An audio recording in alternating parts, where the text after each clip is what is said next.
Coucou, donc là je vais vous proposer votre guidance pour la semaine du 27 décembre au 2 janvier. On va voir un petit peu ce qu'il en est pour cette semaine. Juste pour rappel, n'hésitez pas à aller vous abonner à ma page Facebook Marine Guidance, à mon compte Instagram Marine Guidance. Parce que là par exemple, vous avez peut-être loupé la chance de pouvoir gagner un soin audio ou une carte message ou une guidance pour le mois de janvier. Et le dernier cadeau, c'était une guidance, pour l'année 2022. Et c'est vrai que je propose des petites guidances par choix très très régulièrement, 2, 3, voire 4 fois par semaine, voire encore plus. Donc n'hésitez pas vraiment à aller vous abonner sur ces réseaux. Et d'aller voir mon site internet si vous voulez une guidance individuelle, marineguidance.com. Tout est en barre d'infos, donc allez-y faire un tour et voyez ce qui vous parle et de ce dont vous avez besoin. Donc on va voir un petit peu les énergies pour cette semaine du 27 décembre au 2 janvier, la dernière semaine de l'année.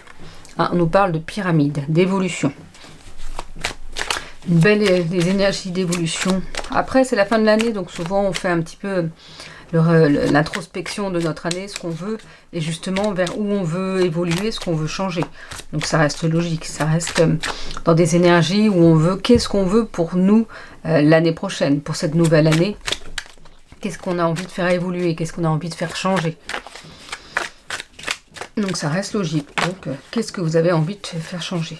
On nous parle de maladies, alors après, vu la conjoncture actuelle, forcément, c'est pas forcément des énergies de maladie, mais la maladie de toute façon est autour de nous, avec ce qui se passe en ce moment, mais vraiment un peu ces craintes de tout ça, de tout ce qui peut se passer par rapport à ça, de toute la situation qu'on vit depuis 2 ans. Donc oui, on va vers une évolution, ok, on a envie d'aller vers une évolution, mais il y a toujours ces craintes de cette maladie qui prend, ce virus, qui prend de l'ampleur pour tout le monde en fait, qui bloque peut-être certaines personnes pour leur évolution, qui apportent des peurs. Donc on va voir tout à l'heure avec le libération énergétique comment on peut travailler là-dessus justement pour se sentir mieux par rapport aux difficultés qu'on peut ressentir, quoi.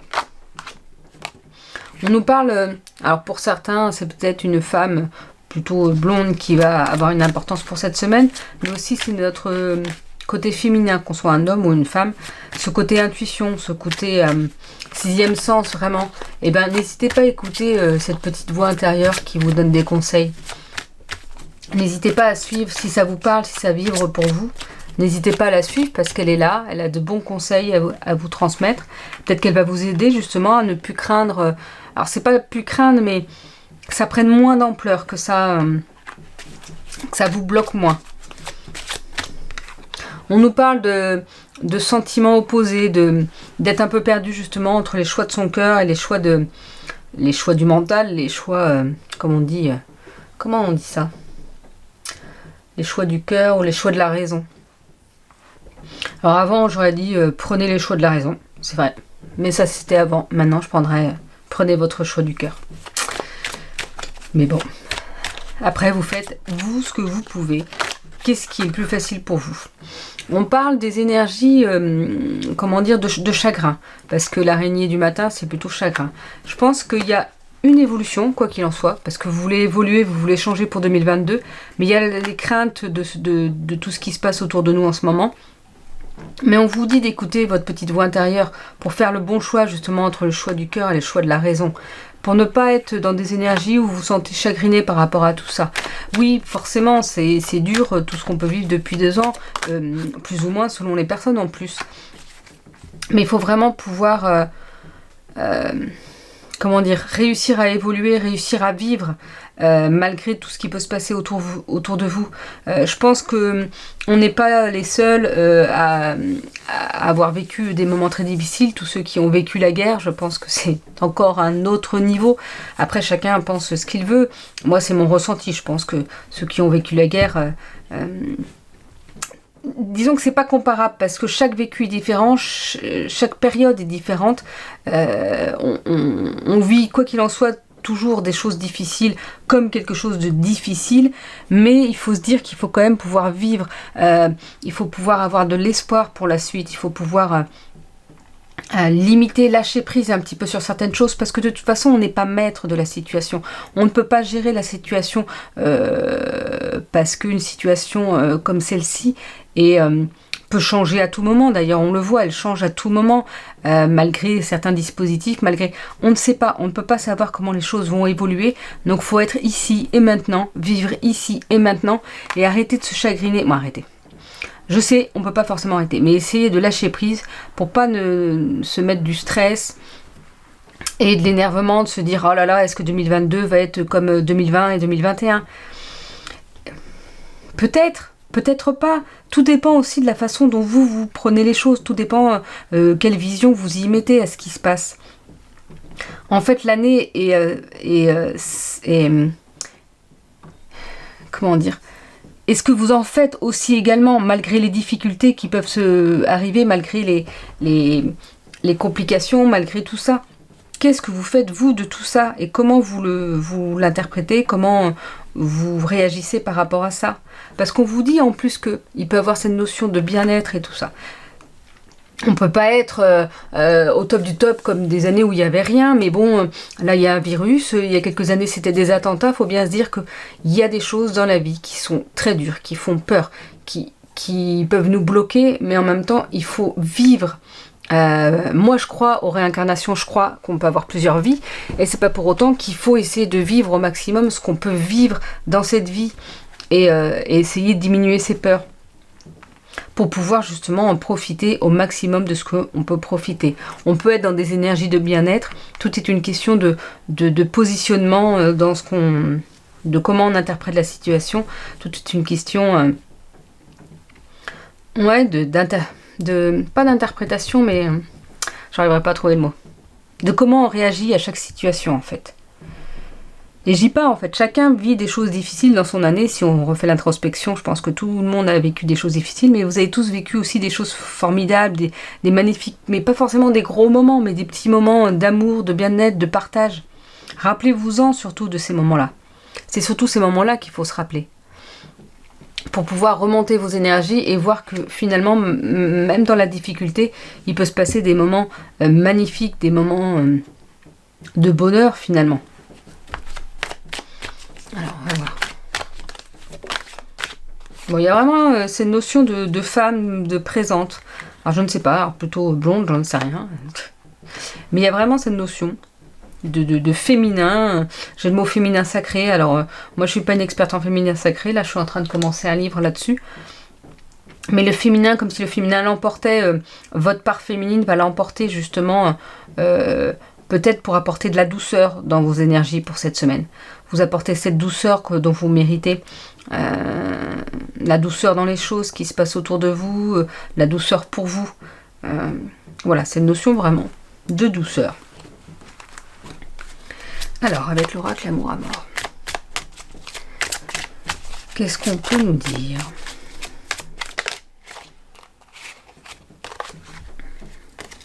On nous parle de rivalité, mais également d'amusement. Donc il y aura des énergies... Ah, je vais essayer de voir, non c'est bon, avec la lumière. On nous parle, oui, qu'il y a certaines choses que vous serez, mais c'est un peu par rapport à ce choix du cœur ou le choix de la raison, c'est un peu ça, c'est comme si c'était... Vous n'êtes pas en rivalité avec quelqu'un d'autre, mais plutôt avec vos différentes façons de penser, vos petites voix intérieures qui vous disent fais ci, mais non, fais ça. Voilà, ça va être un peu ça que je ressens, qui vont être en rivalité. De toute façon, vous voulez de l'évolution, mais vous êtes dans une introspection parce que vous êtes à la fin de l'année. Donc voilà, essayez, comment dire, de voir vraiment tout ce qui a pu être positif. Oui, il peut y avoir des choses plus difficiles. Et bien même sur les choses plus difficiles, qu'est-ce que vous en avez appris? Qu'est-ce que vous avez, comment vous avez pu avancer avec ça? Essayez de voir, essayez de trouver un peu de positif dans tout ce qui n'est pas forcément positif. Et vous aider avec des énergies de tous les moments géniaux que vous avez pu vivre cette année. Alors après, je dis pas que c'est des grands moments, des moments grandioses, ça peut être, des magnifiques. Je trouve que cette année, moi en tout cas, je pense qu'on n'est pas les seuls, parce qu'il y a quand même beaucoup de personnes qui mettent des photos sur leurs réseaux sociaux, des couleurs, des couleurs du ciel, là, avec des magnifiques couleurs. Parce que je pense qu'on fait attention à plus de choses comme ça, à plus de petits moments comme ça qui sont tellement magnifiques et magiques qu'on a envie de partager et que ça fait du bien. Et ben, vous voyez, ça peut être des moments comme ça, des moments où on a regardé le ciel et que c'était des roses orangées, j'en sais rien, mais juste magnifique. Et on vous dit justement, allez dans l'amusement, profitez de la vie, allez dans l'amusement. Arrêtez de vous prendre la tête entre oui, non, oui, non. Si vous ne pouvez pas prendre de décision maintenant parce que vous avez des décisions ou parce que vous ne savez pas vers où aller, eh ben vous ne faites pas. Vous vous amusez, vous profitez de la vie. Ça va être le 31 décembre, et ben voilà, fêtez ça. Profitez. Non, là il y a un peu trop de cartes. Parce que je ne prends pas la moitié du paquet. On vous dit que c'est important de profiter de la vie et de s'amuser. Ah, il y a une carte qui est restée. Il y a mis 2 cartes, mais je ne vais pas les prendre non plus. Alors, qu'est-ce qu'on nous dit pour cette dernière semaine de l'année? Réussite. Ça va être une semaine de réussite. De toute façon, on parle de bien-être, de bonheur, d'être bien, d'être amoureux de la vie, mais c'est pas forcément amoureux des personnes, ça peut être amoureux de la vie. Vous pouvez être dans des énergies de réussite. Il faut laisser de côté cette rivalité, ces peurs là face à la maladie, par rapport à la santé, tout ce qui peut se passer en ce moment, pour pas être dans des énergies de chagrin. Arrêtez de vous poser trop de questions, posez-vous, profitez de la vie, amusez-vous, et c'est là que vous serez dans une réussite et dans une évolution. 2022 sera une nouvelle année. 2022 va porter son lot de bonheur et de choses plus difficiles, mais il faut profiter de la vie. Faites des choses qui vous plaisent. Allez vers des choses qui vous plaisent. Faites des choses pour vous. Limitez vos peurs, parce qu'on ne peut pas les enlever, c'est compliqué, hein. Mais essayez d'avancer. Essayez, vous pouvez vraiment être dans ces énergies-là pour cette dernière semaine. Voilà. Sans, vous savez, on fait les résolutions de l'année en disant je voudrais perdre du poids, je voudrais faire plus de sport et tout. Non, là on arrête avec ça. Si vous faites jamais de sport et que vous aimez pas, faites du sport, mettez pas ça en résolution, vous savez que vous n'allez pas les tenir. Mais mettez plutôt des petites choses. Par exemple, vous n'aimez pas faire du sport, mais vous allez vous dire, je vais prendre plutôt les escaliers, je vais essayer de faire dans ma vie du quotidien des efforts par rapport à ça, sans faire du sport réellement, mais essayer de me bouger plus et moins prendre... si vous pouvez marcher au lieu de prendre les transports en commun, j'en sais rien, mais des choses comme ça. Ou juste, d'ailleurs c'est pas juste, mais prendre du temps pour vous.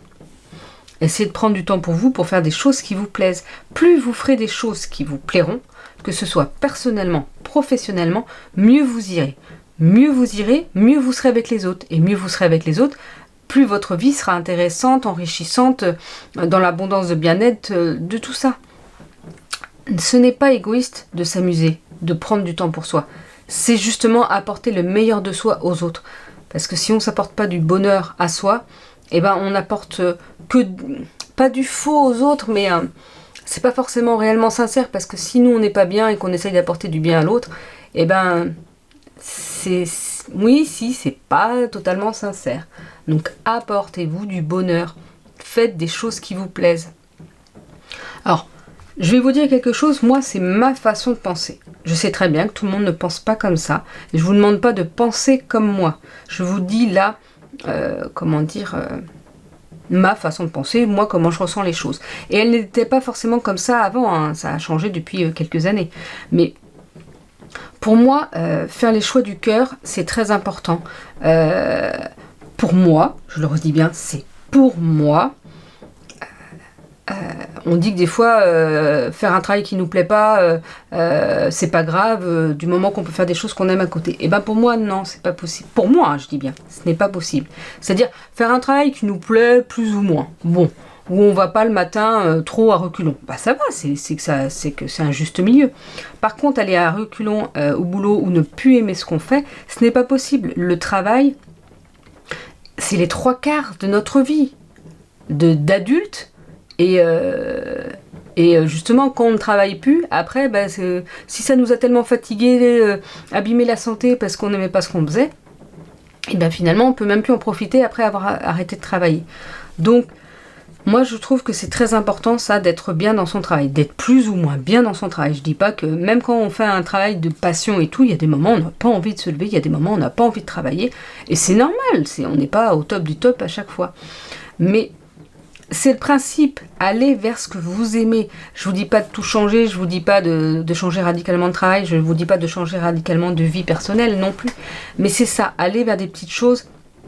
Des fois, on peut faire un travail qu'on aime moins et à côté, une autre activité qui nous plaît énormément et vous allez trouver un juste milieu comme ça. Et côté personnel, c'est pareil. Là, je vous parlais du travail, mais c'est pareil. Après, côté personnel, faites des choses qui vous plaisent. C'est pas pour vouloir faire toujours les choses pour les autres ou en fonction de ce que pourraient dire les autres. Non, faites les choses pour vous. Mais vous pouvez faire des choses pour vous en partageant avec les autres et faire des choses aussi avec les autres. Mais faites les choses pour vous, ne vous prenez pas la tête sur « mais qu'est-ce qu'on va dire de moi ?» ou « qu'est-ce que les autres vont penser de ça ?» Mais on s'en fiche royalement. Ce que les autres peuvent penser, c'est ce que les autres peuvent penser. Il y aura toujours des gens qui ne seront pas d'accord avec vous. Toujours. Toujours des gens qui auront quelque chose à redire. Eh ben, c'est parce qu'ils ont besoin de dire les choses. Ils ont besoin de donner leur point de vue, leur façon de penser. Même parfois, d'insister et de dire que c'est eux. Il n'y a que eux qui ont raison, il n'y a que leur façon de penser qui est la bonne. Eh ben non. Chacun a une façon de penser en fonction de son vécu, de tout ce qu'on a pu traverser, en fonction de ses peurs. Les peurs, malheureusement, gèrent beaucoup de choses. Moi, je sais que je travaille beaucoup sur mes peurs, justement, pour pouvoir réussir à avancer mieux. Mais c'est très compliqué, parce que les peurs nous envoient vers des endroits pas forcément les mieux pour soi, ou nous donnent l'impression d'avancer vers le mieux, alors que on sait dans notre petite voix intérieure, non, il y aura peut-être autre chose à côté qui serait mieux, mais forcément, ça, c'est des choses qui engendrent des peurs, c'est des choses qu'on n'arrive pas.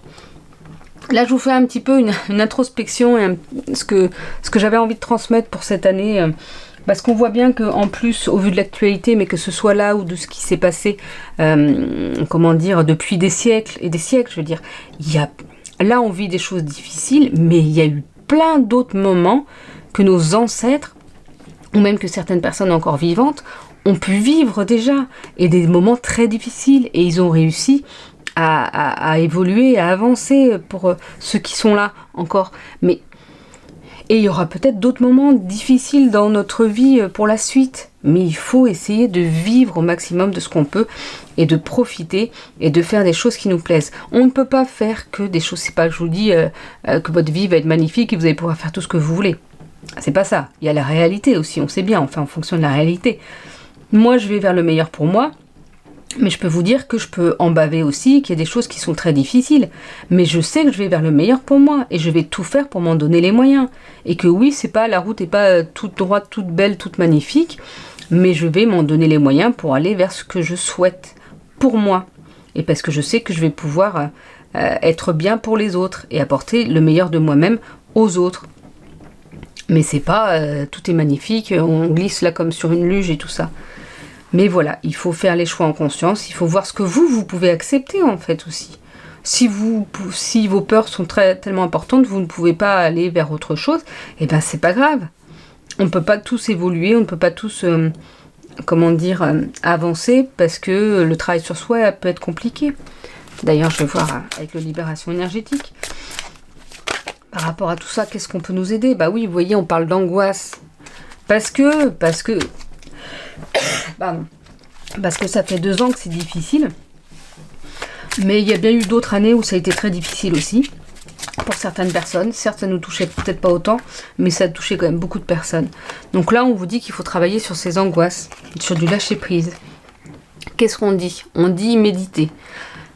Et on nous parle d'estime de soi. Alors méditer, pour certaines personnes, c'est pas facile. Donc qu'est-ce que je conseille ? C'est pas méditer pendant une demi-heure. Ça peut être méditer pendant 2-3 minutes au début. Ça peut être aussi juste prendre du temps pour soi, pour faire des choses qui vous plaisent. Être ici et maintenant à faire des choses, des activités qui vous plaisent. Ça va être en pleine conscience et ça va vous permettre d'être ancré et d'être mieux en fait. Et on vous dit qu'il va falloir travailler... j'ai pas pris de boisson, mais qu'il va falloir travailler sur votre estime de vous. Il faut vous apporter une certaine reconnaissance, parce que oui, parfois, c'est pas les autres qui vont vous l'apporter. Si vous attendez la reconnaissance des autres, eh ben, les autres ne vont pas forcément vous l'apporter. Alors, remontez votre estime de vous. Vous êtes capable de plein de choses. Vous êtes capable de faire des belles choses. Vous pouvez vraiment aider plein de personnes. Vous pouvez vous aider, vous. Vous avez déjà fait dans votre vie des belles choses. Donc, remontez cette estime de vous. Parce que ça va vous donner aussi de la force intérieure pour pouvoir limiter ces angoisses, limiter ces peurs. Et pouvoir avancer vers cette évolution. De toute façon, on nous parle quand même d'évolution et des moments de bien-être, des moments d'amour inconditionnel. Donc, vous voyez, c'est toujours une question de comment on se positionne et comment on interprète les choses. Et que oui, il faut travailler sur soi pour pouvoir avancer en fait dans sa vie. C'est pas en attendant que tout vienne à nous comme ça que les choses vont évoluer. On nous parle de médiumnité. Pour certains d'entre vous, vous avez peut-être besoin d'avoir recours à un médium, d'avoir un médium. Médium, on pense souvent que c'est... alors moi, c'est ma vision aussi, que c'est parler aux défunts, mais pas que. Je pense que certains médiums, c'est être canal, c'est être au milieu d'eux. Vous savez, médium, médium, c'est au milieu. Au milieu entre ce plan ici terrestre et le plan astral, comme on peut l'appeler. Et avoir des messages. Moi, je ne me considère pas forcément comme médium, en tout cas pas pour le moment. Mais j'ai des petites choses qui évoluent vers ça. Et en même temps, je suis plutôt cartomancienne, mais... oui et non, c'est-à-dire que, par exemple, les personnes qui peuvent tirer le tarot, c'est quelque chose qu'on apprend. Moi, je sais que quand je tire les cartes, je vais interpréter la carte que je peux voir, mais je sais aussi que, si vous pouvez aller voir ma guidance individuelle, la guidance en direct, je vais recevoir des messages, je vais être un canal où je vais recevoir des messages, je vais dire des mots, des phrases qui vont correspondre en fait à la personne qui a besoin de conseils. Ça va être ça, je vais être un canal entre la personne qui a besoin de conseils et ses guides et ses défunts protecteurs. Ça va être vraiment des conseils. Je peux tirer la carte de méditation pour 100 personnes et pour 100 personnes, ça n'aura pas la même signification. J'aurai peut-être un message plus précis. C'est pour ça d'ailleurs que je propose sur mon site internet, par exemple une carte message avec un message canalisé, ou les guidances individuelles, c'est pareil. Moi je vais tirer des cartes qui vont vous correspondre et après je vais avoir des... C'est pas comme si j'entendais dans ma tête tiens dis ça. J'en suis pas là, je sais qu'il y a des médiums par contre, ils vont avoir leur guide qui vont leur dire tiens tu peux dire ça. Moi c'est pas comme ça, c'est parfois je vais avoir comme des images, mais c'est très compliqué en fait expliquer, c'est pas vraiment une image qui vient, mais c'est très fulgurant, où je vais avoir aussi oui un mot qui va venir, une phrase qui va venir, et que je sais que c'est pas de moi en fait, je sais que c'est ce qu'on me transmet pour transmettre à l'autre. Alors des fois ça va pas parler aux personnes tout de suite, et des fois ça va parler 6 mois, 1 an, ou peut-être jamais en fait. Mais je transmets, et puis après les gens prennent ce qui vibre pour eux. Donc allez vers le mieux là pour cette nouvelle année, faites une introspection là la dernière semaine. Moi je sais que je vais faire ça, je vais prendre mes milliards, parce que j'ai plein de carnets, moi j'ai plein de carnets sur tout. Et donc je vais faire un peu mon introspection de l'année, voir tout ce qui a été magnifique, tout ce qui a été un peu plus compliqué, essayer d'avoir un apprentissage, essayer de voir ce que j'ai pu apprendre par rapport à ces moments un peu plus difficiles. Et puis je vais noter ce que je veux pour moi, quelle évolution je veux pour moi. Alors je vais sûrement mettre des choses, parce que moi j'aime bien rêver. Moi c'est ce que je dis, le fait de rêver nous permet d'avancer. C'est ce que je le dis depuis longtemps, même avant d'être dans la spiritualité. J'ai toujours dit, croyez en vos rêves. On sait très bien qu'il y a des rêves qu'on peut avoir qui seront jamais possibles de mettre en place. On le sait en fait au fond de nous. Et il y a d'autres rêves qu'on se dit, comme moi je dis depuis que j'ai, je sais pas moi, 13-14 ans, que j'apprendrai le langage des signes. Il y a eu plusieurs moments dans ma vie où j'aurais pu apprendre le langage des signes, et puis il y a eu des choses qui ont fait que je n'ai pas pu. Mais ça je sais qu'un jour, je n'ai que 40 ans, il me reste 40 ans à vivre, donc j'ai encore le temps, et ben j'apprendrai le langage des signes. Ça c'est quelque chose que je sais que je ferai. Quand, comment, pour qui, pourquoi, je n'en sais rien, parce que j'ai vraiment eu plusieurs fois l'opportunité et à chaque fois ça n'a pas pu se faire, mais je le ferai parce que ce sera au moment opportun pour moi, et voilà, il y a des choses comme ça, des rêves qu'on a envie de mettre en place, et qui pourront se mettre en place d'une façon ou d'une autre, pas forcément aussi bien que ce qu'on pensait, ou pas de la même façon que l'on pensait, mais voilà. Donc, et essayez de voir ce que vous voulez pour vous cette année. Ça peut être une chose, par exemple, ça peut être juste prendre du temps pour vous. Et ben c'est déjà énorme. Et là, je vais vous tirer un petit message. C'est des cartes de messages positifs de Sandra Marinelli. Vous voyez, c'est vraiment très très beau les cartes. Et les messages sont très inspirants. Alors, qu'est-ce qu'on a? Je mérite de me sentir bien. Je m'entoure de ce qui m'inspire du bonheur. Donc voilà. C'est la dernière semaine de l'année 2021. Et là, vous méritez de vous sentir bien. Donc, entourez-vous de bien-être, de bonheur, de ce qui vous inspire ce bonheur-là. Entourez-vous de belles personnes, entourez-vous de belles énergies. Amusez-vous, profitez de la vie. Donc voilà pour cette guidance pour la dernière semaine de l'année 2021. Donc j'ai beaucoup pu transmettre moi ce qui me tenait à cœur. N'oubliez pas que c'est ma façon de penser. Je vous demande pas de penser comme moi. Je vous demande pas d'avoir les mêmes ressentis que moi, parce que c'est ce que je dis, il y a 2 ans, j'aurais pas forcément pensé comme ça. Et après, chacun fait ce qu'il veut et ressent les choses comme il le veut. C'est-à-dire que, après, il faut toujours respecter l'autre, bien sûr. Donc, c'est-à-dire qu'il ne faut pas imposer sa façon de penser à l'autre. Donc, je ne vous l'impose pas. C'est ma façon de penser. Je vous dis pas de penser comme moi. Mais c'est important d'être en accord avec ce qu'on ressent au fond de soi. Mais comme je dis, toujours dans le respect de l'autre. Donc voilà pour cette dernière guidance de l'année. Je vous souhaite une belle journée et je vous dis à bientôt.